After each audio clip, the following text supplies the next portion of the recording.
nasenifeze konke lenze njani? Nilinda yena, uyalinda. Yes, qhubeka.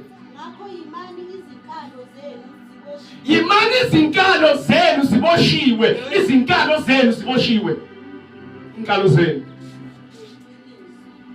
ziboshiwe nabazalwane. Iqiniso. Inkalo ziboshiwe, inkalo. Umuntu ohamba lana noma yikuphi akakwazi kumele generation. Lokosho kwenkalo kumele ingenzasi lakhe. Ingenzasi lakhe. Kugcine emshadweni wakhe. Ubosho kwenkalo.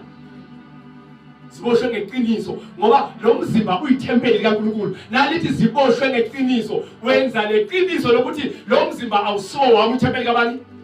LikaNkulunkulu. Inkalo ziboshiwe. Inkalo ziboshiwe.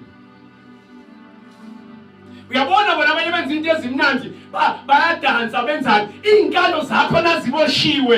Lezi zinto abazijabulelayo wena uyakhala, uyakhala. Lithi iBhayibheli babusisiwe abalilayo, babusisiwe uyakhala. Jehova habekiso. Inkalo ziboshiwe. Inkalo ziboshiwe. That is number 1. Bosho benkalo. Yes, qhubeka mama.